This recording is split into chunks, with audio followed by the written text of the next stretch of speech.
It all started with the burning of the sky. Nobody knew where they came from at first. 1 second, Earth was bustling like normal. Kids were going to school, workers were complaining about Monday mornings, and the old-timers were sitting in diners sipping bad coffee and talking about better days. Then the sky ripped open like some giant claw had shredded it, and the ships poured through. Big, ugly things made of black metal, humming with a sound that made your bones vibrate. At first, people thought it was just some weird atmospheric phenomenon. Maybe a government experiment gone wrong. It wasn't until the first city went dark, not from a power outage, but because something wiped it off the map, that everyone understood. This wasn't a glitch. It wasn't a mistake. It was war. They didn't talk to us. No message, no warning. They just started slaughtering. New York, Tokyo, Paris, gone. Entire cities erased like chalk from a blackboard. The world governments panicked, tried everything, fired nukes at the ships, scrambled every fighter jet in the sky. Nothing worked. Their tech was beyond anything we had. Every missile got shot down mid-air. Every jet got fried before it even reached the enemy. People started losing hope fast. You could feel it, a heavy sort of fear that crawled into your bones and sat there, cold and thick. We were ants fighting a boot, and the boot wasn't even bothering to look down. It might have ended there. Earth might have just been another broken world to add to their collection. If it wasn't for one simple fact. Humans don't quit. Not when it matters. Especially not when we're cornered. They attacked a small town in Montana next. You wouldn't even find it on most maps. A blip. Nobody important lived there. No strategic value. But what they didn't know was that in that little forgotten town lived a retired engineer named Marcus Lane. And Marcus had spent 30 years designing weapons for the military. Weapons he wasn't supposed to talk about. Weapons that were so dangerous, most governments had buried them deep underground, afraid of what might happen if they ever got used. When the ships came to his town, Marcus didn't run. He didn't hide. He climbed into the basement where he kept his bad ideas and got to work. It took him 3 days. 3 days of welding and wiring and cursing under his breath. Meanwhile, the world was burning. More cities gone. Billions dead. The invaders still didn't say a word. Just kept stomping on us like we weren't even worth the trouble. Then, Marcus finished. The device looked like a giant, rusty satellite dish bolted to a half-broken pickup truck. It didn't look like much. Honestly, if you saw it, you'd think it was a junkyard project made by some drunk redneck trying to get better TV reception. But when he turned it on and pointed it at the nearest ship, the sky itself seemed to crack. One pulse, one single shot. The alien ship didn't explode. It didn't crash. It ceased to exist. Not a scrap of metal fell, not a flicker of flame. 1 second it was there, this huge, terrifying war machine, and the next it was just gone. Like it had never been real in the first place. The rest of the ships stopped moving. You could almost hear their confusion. For the first time since they arrived, they hesitated. Marcus grabbed an old CB radio, rigged it into the dish's control panel, and broadcast a message straight into the invaders' communication network. His voice, rough and shaking but clear as a bell, went out across the stars. Earth to the invaders, attack again, and face total annihilation. Silence stretched for what felt like forever. Then, like a tide pulling back, the ships turned. Without a sound, they retreated into the hole they'd torn in the sky. Within minutes, they were gone. The tier sealed up behind them, leaving only clear blue above. The world was still smoldering. Millions were still mourning. But for the first time in what felt like forever, there was hope too. because Earth had given them a warning. And this time, we meant it. After the last of the alien ships vanished, the world didn't just breathe a sigh of relief. It gasped like a drowning man finally breaking the surface. People spilled into the streets, some laughing hysterically, some crying, others just standing there, staring at the sky like they couldn't quite believe it was over.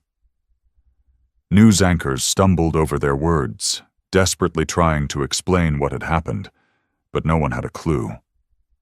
All they knew was that the killing had stopped. For now. But Marcus Lane knew better. Sitting in the battered pickup truck, staring at the smoking, humming dish bolted to its roof, he knew it wasn't over. Not really. It was just the beginning. He hadn't beaten them. He'd scared them. And fear was a temporary thing. They'd be back. Smarter. Angrier. The problem was, Earth didn't have another Marcus Lane hiding in every town. And worse, nobody had a clue how the device he built even worked, including Marcus himself. He had thrown together old scraps of abandoned military projects, wild theories banned for being too dangerous, and a few lucky guesses fueled by pure desperation. It was a miracle the thing hadn't just vaporized him when he fired it, and now the world's leaders wanted it. Within hours, helicopters thundered over Marcus's little town. Black-suited men in mirrored sunglasses flooded the streets, pushing through crowds of dazed survivors. They didn't come offering thanks or help. They came with orders, confiscation, dissection, control. A team from the United Nations, the United States government, the European Union, even some groups Marcus had never heard of, all descended on him like vultures. They demanded he hand over the device. They waved legal papers, threatened him with charges, tried to talk about global security. Marcus just sat on the porch of his crumbling house, a shotgun resting lazily across his lap, and didn't say a word. For 2 days, they argued. They tried everything: persuasion, bribery, intimidation. Some even hinted that accidents happen when people don't cooperate. Marcus smiled at that, a tired, broken smile. "You think you scare me?" he said once, staring down a man with too many medals pinned to his chest. "I stared into the end of the world, saw it looking back at me. You're just ants screaming at the boot." When they finally realized he wasn't going to give them the weapon, they made their move at night. Black helicopters, masked soldiers, silencers clicking into place. No witnesses, no trial. Just a neat, quiet removal. They didn't expect the whole town to be waiting for them. Every man, woman, and child, armed to the teeth. Hunting rifles, shotguns, even homemade Molotovs clutched in shaking hands. 1,000 people who had lived through hell, who had seen their cities burn, and decided they weren't going to bow to another master. Not alien, not human. The soldiers hesitated. Orders crackled over radios. Someone screamed. A shot rang out. It didn't matter from which side. And chaos exploded. It was a massacre, but not the one they expected. The town fought like cornered wolves. They knew every back alley, every hiding spot, every ridge and tree and hill. And they fought dirty. Guerrilla warfare straight from the history books. Homemade traps, hit-and-run tactics. In the end, the government soldiers limped away, battered and broken. They didn't get the device. They didn't even get a body count. They just left, heads hanging, their pride bleeding out into the dust. And the world? The world watched it all unfold on 1,000 shaky cell phone videos, uploaded to every platform imaginable before the networks could bury them. Marcus Lane became a legend overnight, the man who saved the Earth, and then told the powers that be to go to hell, and somewhere, beyond the stars, the invaders watched too. They saw a planet that didn't just survive, it fought back, it refused to be conquered. They sent a message of their own, hidden in the radio waves of deep space, picked up by trembling satellites on Earth's edge. Just 6 words, burned into humanity's memory forever. We will return. Stronger. Smarter. Marcus sat on his porch, cleaning his shotgun under a blood-red sunset, and smiled that same tired smile. "Let him come," he muttered. In the months that followed, the world changed. It wasn't just the fear that lingered in the air, thick and suffocating, like a storm on the horizon. It was the knowledge that humanity had been given a chance, a rare and fragile chance, to show the universe that we weren't just another dying species waiting for extinction, and we had to make it count. The global response was swift and brutal. Governments that once squabbled over borders and resources now united in a common goal: prepare for the aliens' return. There was no time for politics, no time for bureaucracy, only survival. The weapons Marcus had created, or rather the method by which they had been created, became humanity's best-kept secret. It was a race to reverse engineer his device, to understand the science behind it. The UN set up a covert task force, made up of the world's most brilliant minds. But even they struggled. Marcus had built it in a frenzy, fueled by desperation, but he hadn't kept a single record. It was all in his head. They called it the Project. Meanwhile, the rest of humanity adjusted. Cities rebuilt, trade routes reopened. Life went on, but it wasn't the same. Everyone knew the day was coming. We could hear it in the rumors, see it in the eyes of the leaders. People no longer talked about the good old days before the invasion. They talked about the weapons, the training, the preparations, and every night, 1,000 people prayed that the aliens wouldn't return tomorrow. In Montana, Marcus Lane became more than just a hero. He became the symbol of Earth's defiance, a symbol of hope, but also a symbol of what might be lost if they failed. In his small town, they erected a monument in his honor, a rusted piece of the alien ship, hanging like a trophy. Below it, an inscription: "To the man who gave humanity a fighting chance." But Marcus? He didn't care for monuments. He stayed in his house, kept to himself, and made sure his truck was ready. He had known from the moment he sent that message to the invaders that they would come back. And this time, they wouldn't be as easy to beat. He had prepared the town for what came next, for the real war, the one that would decide whether Earth was truly ready to defend itself or if it would fall again. Marcus Lane wasn't just a survivor anymore. He was a leader. On the outside, he looked like a grizzled old man in worn-out clothes with a heavy shotgun slung over his shoulder. But there was a fire in his eyes. He wasn't going to let Earth fall. He wasn't going to let them think they could just come in and wipe us out again. In the sprawling underground bunkers built by military engineers, soldiers trained, and civilians too. Everyone. Because they knew. The aliens had learned. They wouldn't underestimate humanity again. And just when it seemed like the world might get a reprieve, that the invaders might forget about us and move on to easier conquests, a signal was detected. A warning. The kind of message that shook you to your core. 1,000 voices, all speaking at once, all across every frequency, from the farthest corners of space, came together in one unholy symphony. And this time, the message wasn't a threat. It was a statement, a declaration. We are coming, and this time you will pay for your defiance. You will pay for thinking you can beat us. It wasn't a warning anymore. It was an ultimatum. This time the aliens weren't just sending ships.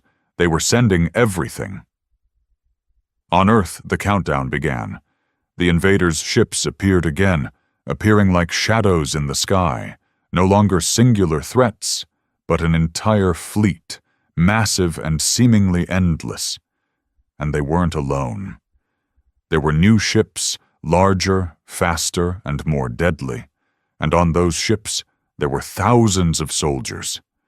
Thousands of beings who had never seen a planet like Earth, who had never seen humans who didn't bow or grovel. And Marcus Lane?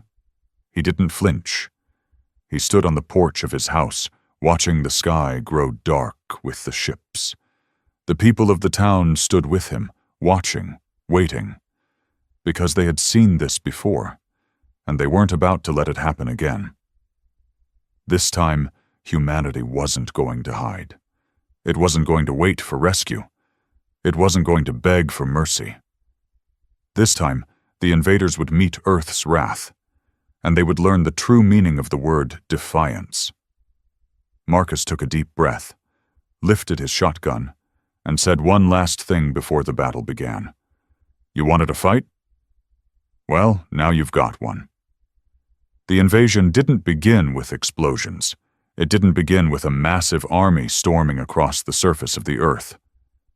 No, it began with something far worse, the anticipation of what was coming. For the first time in history, Earth wasn't just facing an enemy. It was facing the unknown. Every government, every military, and every citizen had prepared for an attack. But how do you prepare for something so vast, so terrifying, that it makes you question your place in the universe? The ships filled the sky for days before they finally landed.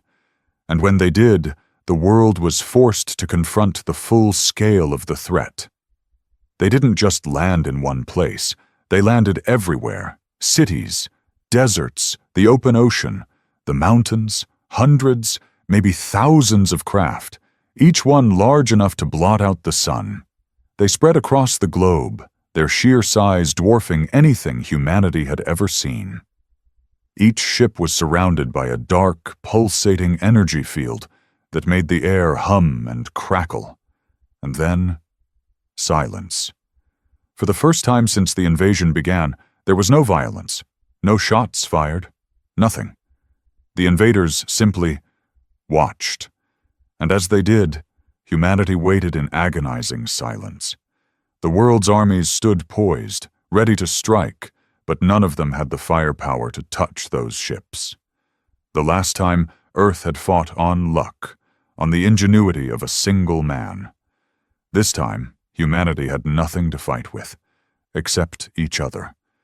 The human race, under the pressure of extinction, fell into chaos.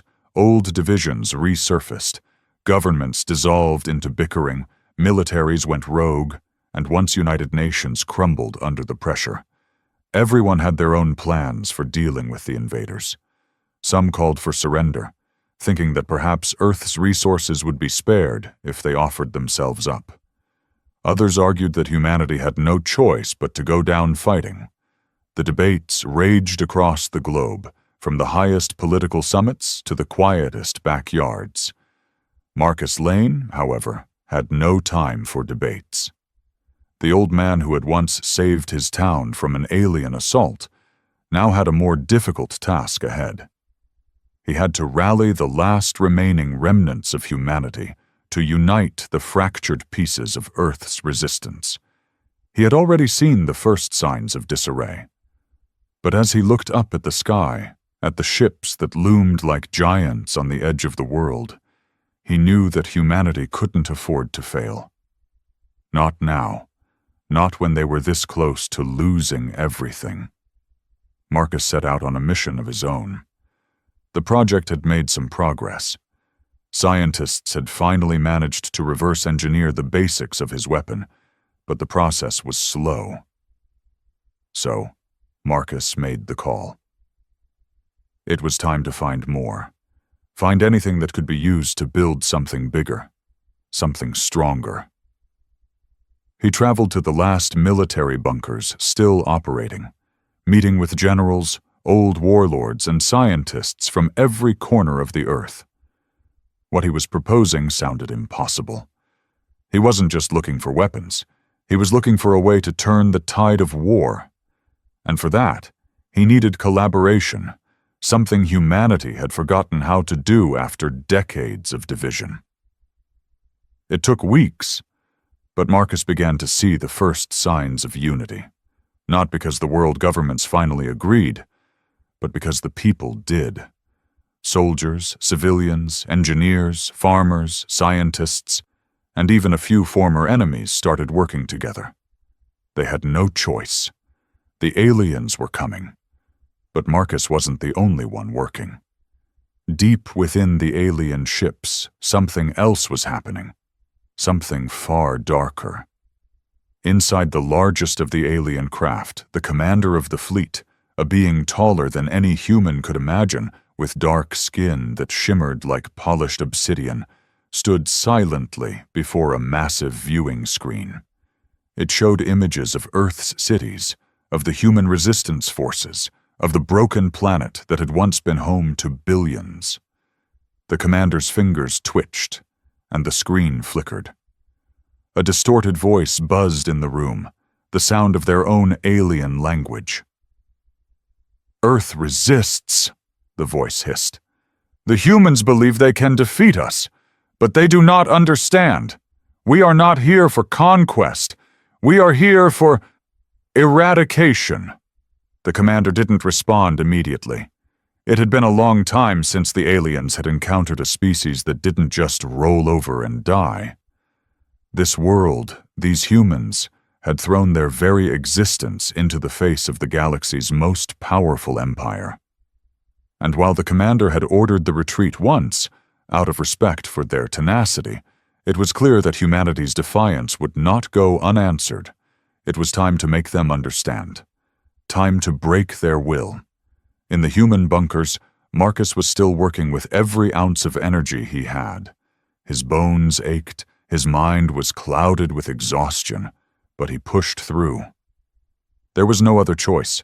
He was now more than just a symbol. He was the last chance for Earth to stand its ground. Every night he met with the other leaders.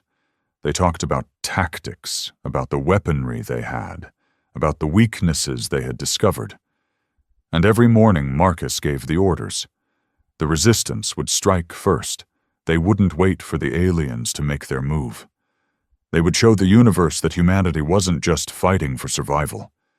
They were fighting to win. And then, on the eve of the greatest battle in human history, Marcus stood alone on a hilltop, watching the sky darken once more. The ships had not yet moved, but he knew they would soon. As he looked to the stars, he whispered to himself, "Let them come. Let them see what Earth can do when it fights for its future." The first strike came at dawn. The night before, Marcus had assembled the resistance forces at a secret military compound hidden beneath the mountains. It was one of the last places untouched by the invaders, a place where they could regroup, strategize, and prepare for what was coming. Now, as the first rays of sunlight broke through the horizon, the world was ready. The war had begun. At the front lines, there was no longer any sense of hesitation or fear. There was only one emotion that coursed through every soldier, every civilian who had picked up arms: rage. The aliens had come to destroy them, to wipe them from existence, and humanity would not let that happen without a fight. The resistance had been working in secret, developing their new weapons from the knowledge they'd gathered of the alien technology. They had small, effective plasma-based rifles that could pierce the energy shields of the alien soldiers, and Marcus's weapon, the one he had invented, was modified to unleash even greater destruction. Earth's scientists had adapted it into a series of massive electromagnetic cannons, capable of destabilizing the alien ship's shields long enough to target the hulls beneath. It wasn't perfect, but it was their best shot. They had no choice but to make it work.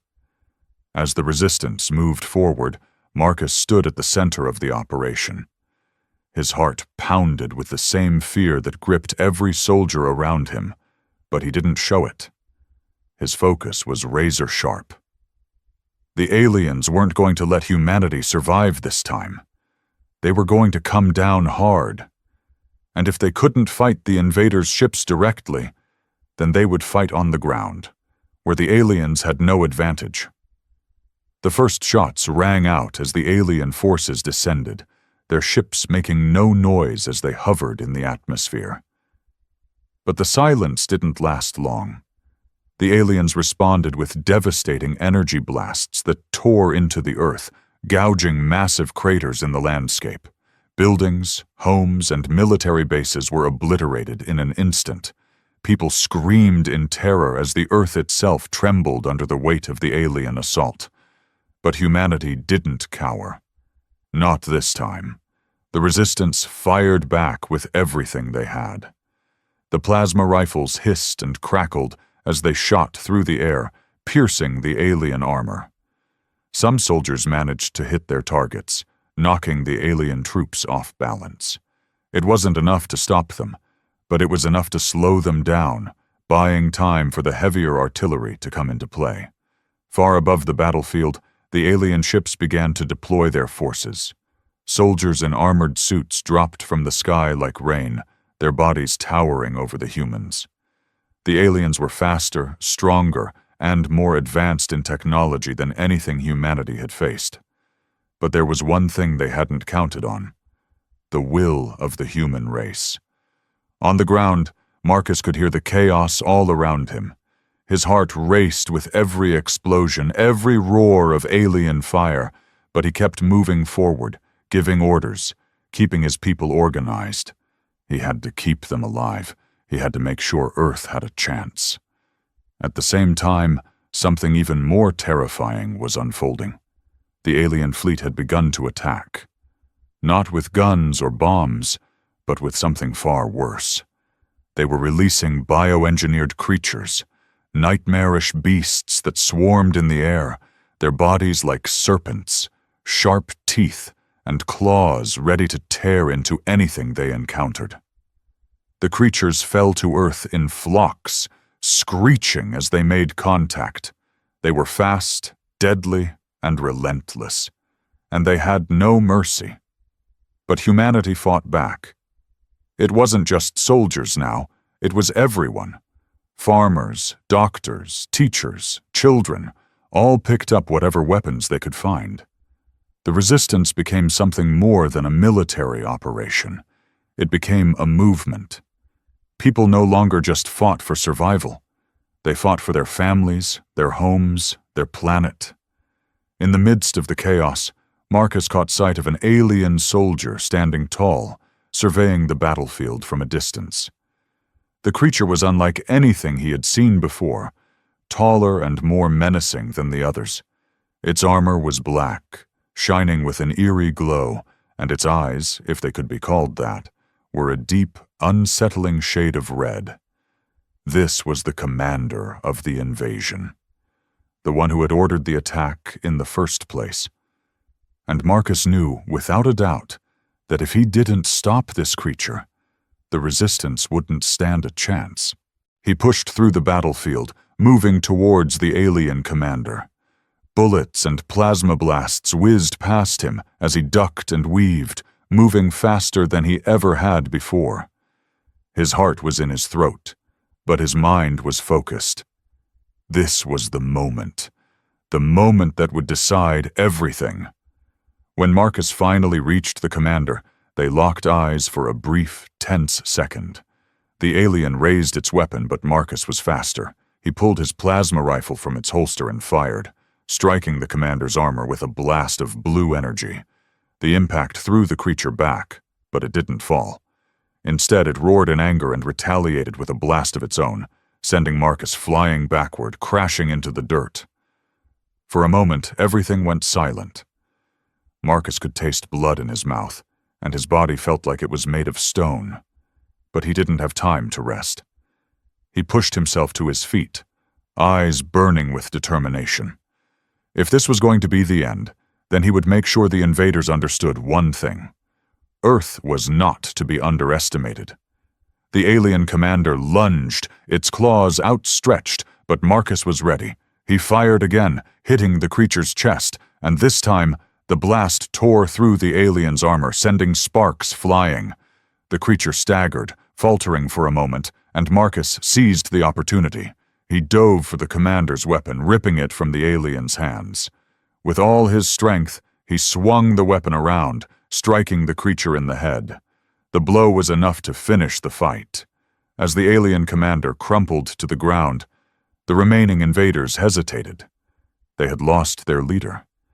They had lost their advantage. And for the first time since the invasion began, humanity had a glimmer of hope. The tide of battle was turning, but it wasn't over, not by a long shot. The alien commander's fall was not just a defeat. It was a signal, a warning. The remaining invaders, seeing their leader crumple beneath the weight of humanity's defiance, paused. In that moment of uncertainty, the battlefield seemed to hold its breath, but only for a moment. The aliens did not retreat, and humanity's victory was far from secure. In the distance, Marcus could see the first signs of reinforcements, more ships, more soldiers, more monstrous creatures. The invasion had only begun to reveal its true scale.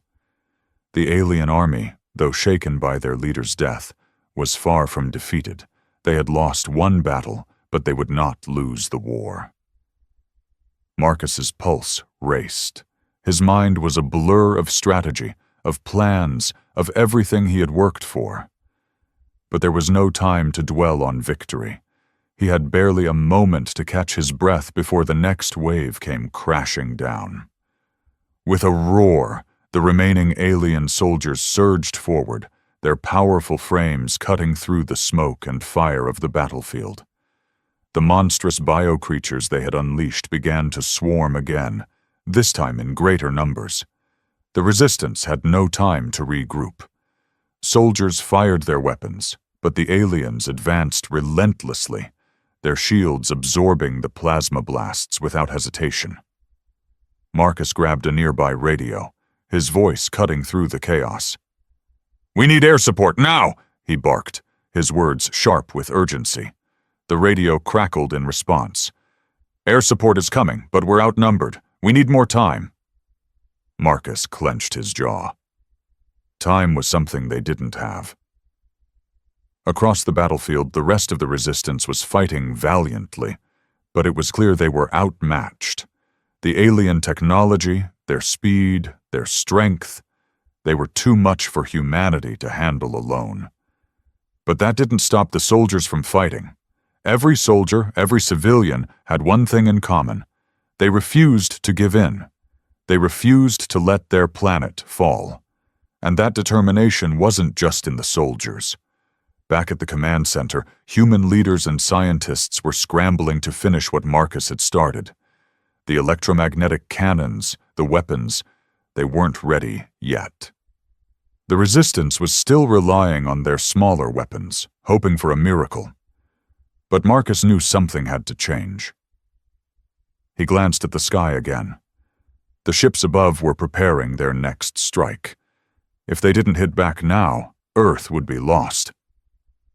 Then an idea hit him.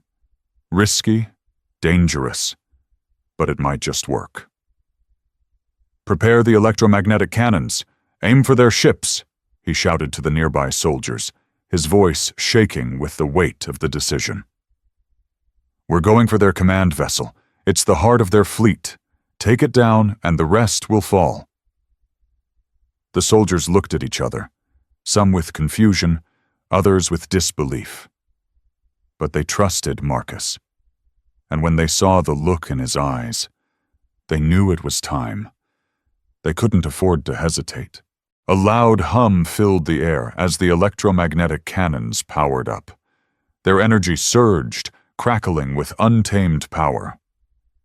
Marcus watched, his hands tight on his weapon, as the cannons aimed toward the alien flagship hovering high above. There was a deep breath of anticipation, and then, boom! A blinding blue beam shot up from the cannons, hitting the alien command vessel square in the center. The ship shuddered, its shields flickering, but they didn't hold. The blast tore through the ship's defenses, causing massive explosions. The alien ship began to break apart, a catastrophic chain reaction spreading through its hull. For a brief, fleeting moment, the invaders hesitated again. But it was a moment of weakness, and the humans weren't about to waste it. The air support, led by the few remaining fighter jets left in Earth's arsenal, launched their attack.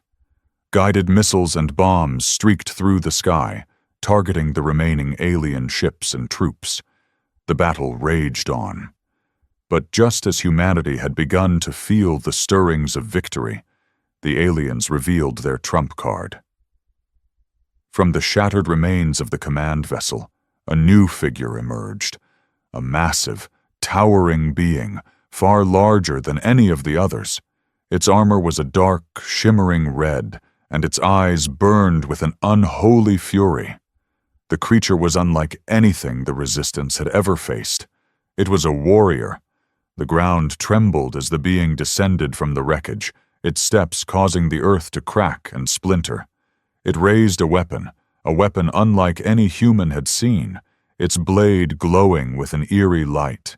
It was a blade capable of cutting through anything, capable of tearing through the strongest of human defenses. This was the commander of the commanders, the true leader. And it had arrived to finish what its predecessors had started. Marcus watched in horror as the giant alien approached, its steps shaking the ground beneath him. The last remnants of his team were already struggling against the relentless alien assault. His heart raced, but his mind, sharp and focused, found its resolve. The alien warrior raised its blade. It was coming for him. "Everyone fall back!" Marcus shouted, but it was already too late. The massive warrior charged, its blade slashing through the air with incredible speed. Marcus barely dodged, his instincts taking over, but the force of the creature's attack sent him sprawling across the ground. His vision blurred, but he refused to give in. The creature swung again. Marcus rolled to his feet, grabbing his plasma rifle, firing a few desperate shots. But the alien's energy shield absorbed them effortlessly, and it raised its blade to strike once more. It was a move he couldn't dodge. In a split second, something deep within Marcus snapped. He couldn't let it end like this. Not after everything. In a desperate final move, he launched himself at the creature, using the last of his strength to leap into the air, narrowly avoiding the blade's path. With a yell of pure rage, he grabbed the alien's arm and pulled it toward him, twisting the creature's massive weapon from its hands. For the first time, the warrior faltered. And Marcus knew that this was his chance. "Die, you bastard!" he screamed, as he drove his weapon into the alien's chest, the blast sending the creature stumbling back. But it wasn't enough to kill it. The alien fell to its knees, a low growl escaping its throat as it fought to regain its strength. Marcus raised his weapon once more, knowing that this was it. This was the moment that would determine Earth's fate. The alien warrior's breath was heavy, labored, its dark, glowing eyes filled with a mixture of rage and disbelief. Marcus could feel the heat of its hatred radiating toward him, but he didn't back down. He couldn't afford to. Not now. Not when Earth was on the brink of extinction. Not when the weight of every life was on his shoulders. He steadied his weapon, his finger on the trigger, his mind racing. This was it. One last strike, one last chance to end this nightmare. But even as he aimed, the warrior rose again, slower now, its movements more calculated. The alien had been wounded, but it was far from beaten. Its resilience was terrifying, a chilling reminder of how outmatched humanity truly was. And yet, Marcus didn't hesitate. With a guttural roar, the alien swung its massive fist toward him. Marcus barely dodged, feeling the air shift as the blow whooshed past him. His body was exhausted, his muscles aching from the constant battle, but his will was unbroken. He had one more move to make, one final attack. In the chaos of battle, as the ground shook and the sounds of war echoed in every corner of the world, something shifted. The resistance had gained ground. The fighters in the air, still clashing with the remaining alien ships, began to press forward with renewed vigor. The electromagnetic cannons, now fully powered, fired again and again, taking down ship after ship, slowly pushing the aliens back. They were retreating, their ranks thinning, but it wasn't enough. Marcus needed to finish the job. The warrior took another swing, this time catching Marcus off guard. It was faster than he had expected, its strength still terrifying despite the injuries. Marcus was sent flying through the air, crashing into a pile of debris. His vision swam, his body screaming in protest as he struggled to push himself upright. But his fingers found his rifle again, and he gritted his teeth, his heart pounding in his chest. "Come on," he muttered to himself, the words barely audible over the sounds of the battle. The alien advanced, its eyes locked onto Marcus, who was now on his knees, struggling to stay conscious. The warrior's blade glinted in the dying light of the day, sharp and deadly, and as it raised the weapon high, Marcus felt the weight of the moment crashing down on him. But then, something else happened. A deep, rumbling sound echoed from the sky. Marcus's eyes flickered upward, his heart leaping in his chest. The clouds parted, and through the chaos of smoke and fire, a massive shadow appeared. Another ship, larger than any that had come before it. The ship descended, its engines cutting through the air with a deafening roar. The alien warriors paused, looking up, uncertainty spreading across their faces. The massive craft hovered above the battlefield, its hull glowing with an ominous red light. For a moment, everything stopped. The aliens, the resistance, the beasts, all of them stood frozen, eyes locked on the descending ship. What was this? What had they brought now? The ship's hatch opened slowly, revealing an alien figure, larger than any Marcus had seen before. Its skin was an unnatural shade of pale blue, its features sharp and angular, exuding an aura of authority and power. The alien's eyes gleamed with intelligence, and something far more dangerous. This wasn't just another soldier. This was the general, the true leader behind the invasion. It stepped down onto the battlefield, its eyes sweeping across the chaos. It didn't speak. It didn't need to. The soldiers around it immediately knelt in respect, fear clearly etched into their expressions. The general raised its hand, and the aliens immediately halted their advance.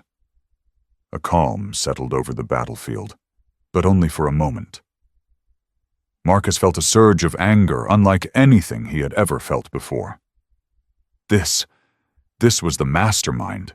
This was the being that had condemned Earth to this hell. His fists clenched. He could not, would not, let this creature escape. Not now, not when everything they had fought for was at stake.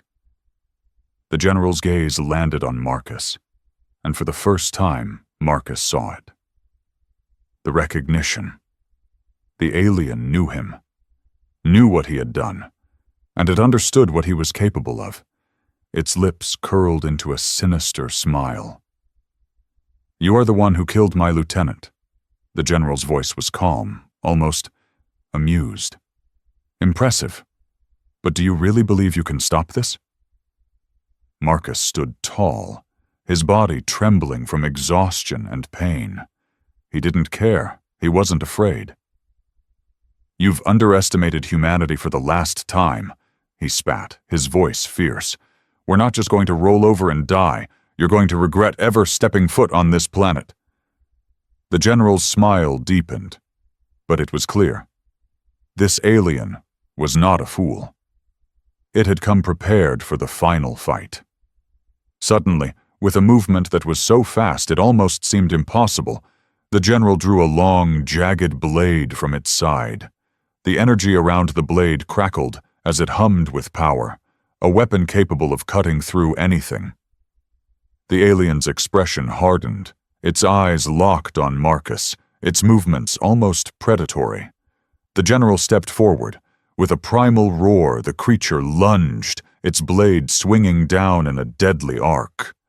Marcus barely managed to dodge, rolling across the dirt, feeling the rush of air as the weapon sliced through the space where he had just been.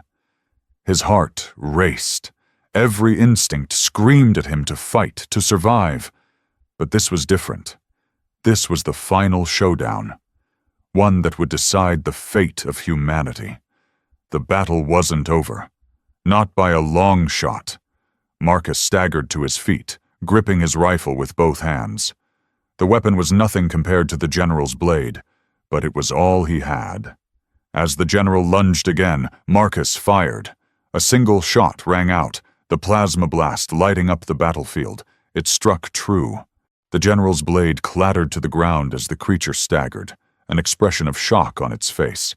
The alien didn't fall, but it hesitated. It was wounded, and that hesitation was all Marcus needed. With a roar of his own, he charged. The ground beneath him shook as he sprinted towards the general, his rifle raised, the last bit of energy in his body focused on ending this once and for all. The alien's eyes widened, and in that moment, Marcus knew. He wasn't just fighting for survival. He was fighting for humanity's future. He reached the general, slamming the butt of his rifle into its chest with everything he had left. The impact was enough to send the creature reeling backward, crashing into the dirt.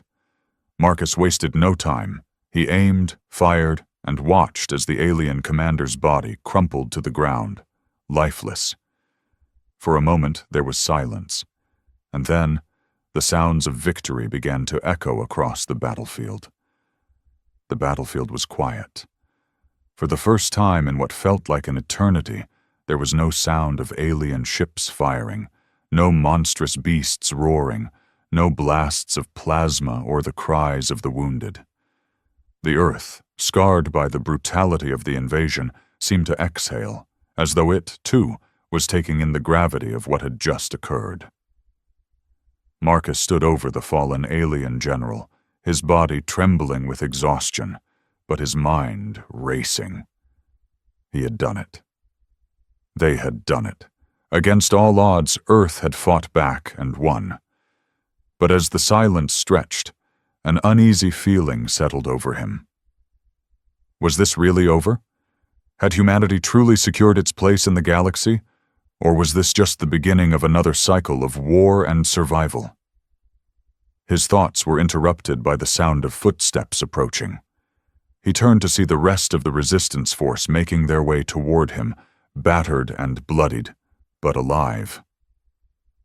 The soldiers, what remained of them, looked at him with a mixture of awe and disbelief. It was clear they, too, were still processing the enormity of what had just happened. General Teague, the commander of the Earth Defense Forces, limped up to Marcus, a weak but triumphant smile on his face. He extended a hand, and Marcus shook it firmly, knowing that this moment would be marked in history. It wasn't just his victory, it was theirs. The entire human race had stood united, defying the invaders, showing them the true power of resilience, of the human spirit. "We did it," General Teague said softly, his voice hoarse. Marcus nodded, but the weight of it all was too much. The toll of the battle, the lives lost, the cities destroyed. It was overwhelming. He looked down at the alien general's body, still sprawled across the dirt. "It's over," Marcus said, his voice distant. "But it doesn't feel like it should be." Teague placed a hand on his shoulder, understanding the depth of his emotions. "War never feels like victory, Marcus. Not when you see the cost." Marcus didn't reply. Instead, he turned his gaze to the sky. The remnants of the alien fleet, broken and burning, still drifted in the heavens above, a testament to the battle that had been fought. But it was clear that Earth had secured its future. They had made their statement. No one would dare challenge them again. In the weeks that followed, the world began its long, painful recovery. Governments rallied together to rebuild what had been torn apart. Cities that had once been reduced to rubble slowly started to rise again. The air was filled with the sounds of construction, of families coming together, of hope being rekindled. Humanity had proven that no matter how overwhelming the threat, they could persevere. But even as the world rebuilt, the truth hung heavy in the hearts of many. The aliens had come from a far-off galaxy, advanced beyond anything humanity had ever known, and they had been repelled. What did that mean for the future of Earth? What did it mean for the galaxy? Marcus stood in front of the memorial, looking at the names of those who had given everything for this victory. The resistance had lost so many. People he had known, people he had fought beside. He couldn't help but feel that they deserved more than just the empty words of thank you. They had given their lives for something much bigger than themselves, something that transcended borders, that united humanity for the first time in history. And now that unity had to carry forward. A voice interrupted his thoughts. It was General Teague again, standing beside him, looking down at the names etched in stone. "They were the real heroes," Teague said, his voice thick with emotion. "We might have led the charge, but it was the everyday people, citizens, workers, mothers, fathers, that made this happen." Marcus nodded. "We all played our part. But it feels like we're just scratching the surface. The war is over, but the galaxy is still out there. Who knows what else is waiting for us?" Teague sighed, a weary but determined look on his face. "We'll be ready. For anything. Humanity's greatest strength isn't our technology or our weapons. It's our will to survive, to keep fighting. That's what won us this war." Marcus smiled, but it was bittersweet. He knew that the world had changed forever. Humanity had proven itself. But at what cost? And now that the aliens knew the true strength of Earth, would they come again? Or had they learned a lesson too harsh to forget? "We'll keep fighting," Marcus said, his voice resolute. "For those we lost, for those we've yet to protect, and for the future we'll build. This isn't the end, it's just the beginning." As time passed, humanity started to change. No longer isolated and divided, Earth now had a shared purpose. People who had once fought for their countries, their own survival, now looked toward the stars with a new sense of unity. The threat of the alien invaders had done what nothing else had been able to. It had united the world in a way nothing ever could before. But even as the planets and the stars beckoned, Marcus knew that peace was fragile. The universe was vast and filled with unknowns. But Earth had proven something important. Humanity could fight back.